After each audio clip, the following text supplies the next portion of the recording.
Welcome to the Mojo Gym legs workout session. We're starting with dumbbell steps, holding one dumbbell in each hand. Go up some steps, one leg does 5, 10, 15 reps. And then there's a little step change. And then you do the same number of reps for the other leg. And then you keep cycling around. This is the best way to warm up because you're using the big muscles, glutes, quads, hams, calves.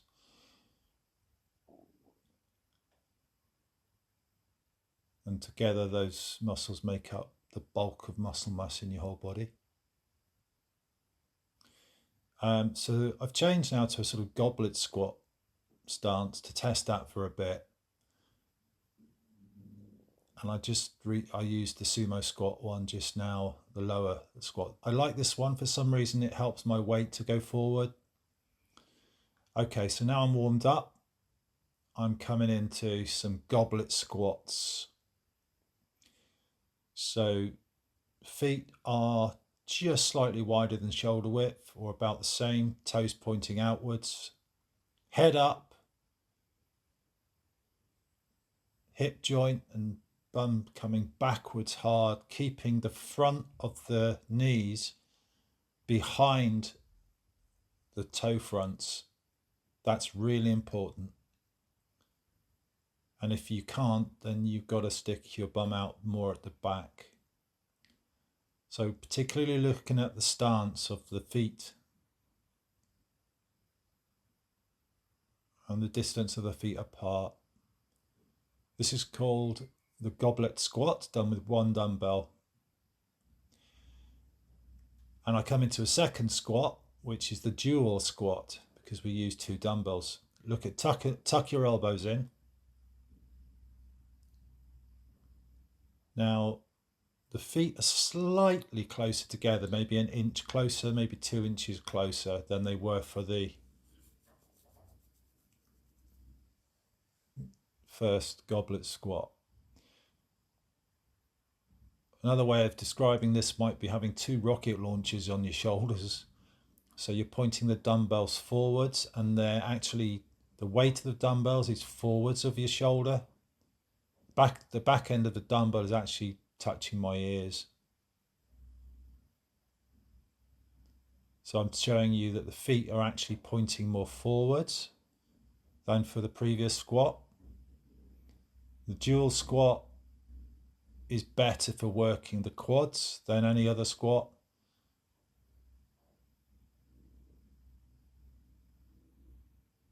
Whereas in the first one I did, the goblet squat engages more of the glutes and the rest of the leg.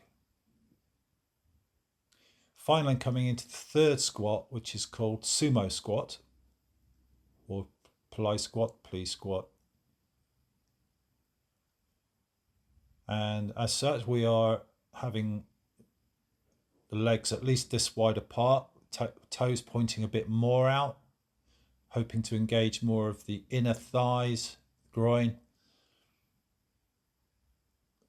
Less of the quads work going on there.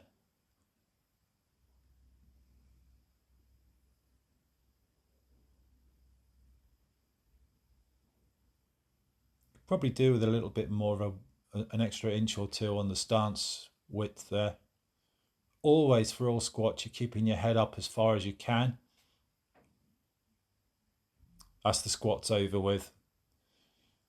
And now I take two dumbbells, medium weight, and I do dumbbell walking lunges. Keeping your back and your head as straight as possible and as still and stable as possible. Difficult if you're tall, this one. And then we go into farmer's walk. You want to select some very heavy dumbbells. I haven't really got enough weight there, but I could probably do twice that weight. Heavy is important. You need to grip the dumbbells tight. This helps your grip. Take slightly short steps, almost pigeon steps. And tense your core for the whole motion. Tense your core for the whole exercise. And squeeze your glutes together slightly. Those things are very important. Core and glutes must be tense as you're doing this exercise. And gripping tight. Head's not moving, I'm looking straight forward and up slightly. Or no, slightly down actually. Very slightly. When you get it, you'll know it. There's no bend in the elbows. The arms are completely straight. And roll the shoulders back slightly. Don't hunch your shoulders forwards or you will get injury. Can you see? I'm straight like a plank. And I'm keeping it slow because I'm tensing. I'm tensing the core. Very old school exercise. Looks a bit odd. Feels a bit odd when you first do it. But ultimately a really good all-around strength builder. And a good way to warm up and engage prior to any further exercises you're doing on the bigger muscles and the legs and things.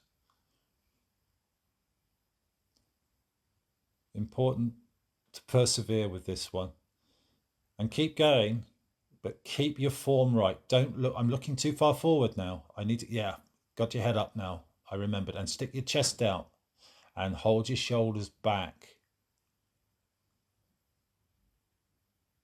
And as you get tired, be careful your form doesn't suffer.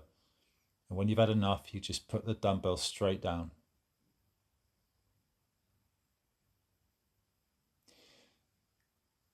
Now we come to wall sit. The wall sit. Find a nice hard surface. Flat surface. Walk away from the wall, lean back. The idea is to try and get a 90-degree angle on your knee, upper and lower leg. And my lower leg's pointing back a bit, so I really should be putting those feet a little bit more forward, about half an inch forward more for perfection. My hands are flat against the wall. Everything's as flat against the wall as it can be. And I'm imagining I'm sitting on a chair there, invisible chair. Hold that position for as long as you can. At least 30 seconds is really good. It'll quickly start to hurt. It's a static example of a static exercise mostly for your quads. And now I'm coming to do glute kickbacks, and I've got a really limited gym and I nearly fell over there. I'm quite frustrated because this particular gym is a bit limited in its equipment, and I had to remove a shoe in order to get this strap around my leg, and that's not the normal strap you use. But I'm showing you how you can improvise there, and that now I've got the hook, the loop at the front, and that attaches to the carabiner clip. Now that machine pulley needs to be down at the lower position. The problem I've got is that needs to go lower, but the machine isn't good enough for that. And I also need to modify this a bit more because the cable was sliding up my leg slightly, and it needs to be close to the ankle as possible. So that there, the cable needs to be right at the bottom, but it was riding up because the machine attachment is too high. But I'm explaining this to you because this is a very important exercise. If you look in the mirror behind me, you'll see a bit more of that movement. This is glutes, one of the best exercises for glutes you can do, probably the best. Bent in the elbows, leaning forwards, about 45 degrees. Should be looking straight at the wall in front of me, but I'm more concerned about what's going on with my feet and my cable at the moment. So always make sure you do both sides, and hopefully you've got a decent glute cable kickback machine in your gym. But if you don't, see what you have got. Now, next time I do this, I'm going to tie a loop, like a elasticated band or something around my, actually I could tie a little cable or piece of string through that loop around my ankle and then underneath the sole of the foot, if you understand me, to stop that cable from riding up. So I will do that in the next video. The attached leg is always moving forwards of the front leg by about a foot's length to get a full stretch, the full range of motion for the glutes. Struggling there with the attachment. There, can you see the position when you go forward? Almost a foot's length in front, maybe half a foot. Well, I went the whole way then. And the outside leg, the one furthest away from us, is the heel points slightly outwards in order to get, slightly inwards. So you're turning your foot outwards to get a bit more of a stretch on the glute. Now I'm coming to calf raises. Now, these are seated calf raises. And again, I'm limited with my gym equipment. So I've just found a bench. I've stuck the backrest up. Now this is a very limited range of motion for calves, but if it's all you've got, then do it. But try getting some disc weights to create a small ledge under your toes, and put the weights on top of your legs as shown and hold them, not to drop them on your toes. Your calves are incredibly strong muscles and big muscles, so on many people they are underdeveloped, so you might actually just do this without weights or very light weights. And if you're much stronger, you use heavier weights. So that's quite a good, but it's still not the best range of motion I want for the calves. So I find a ledge elsewhere, which is a bit more, and I'm using my own body weight now. So these are standing calf raises on a little ledge I found. You might be lucky and have a dedicated calf machine in your gym. There are some really good ones out there, but there you can see a clear shot of a good range of motion on the whole calf. It's not quite, it's about 95% of what I need, but it's nearly there. I'm not pulling myself with my arms, by the way. Oh, I found a big ledge now. Now this is a little dangerous, so be careful, because if I was to slip off the ledge, I would bash my knee really badly on the edge there. But that is an example of full ROM, range of motion, for the calf muscle. Notice the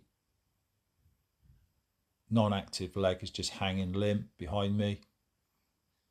And everything's nice and still. I'm not trying not to move anything. I'm just pushing myself up and down slowly.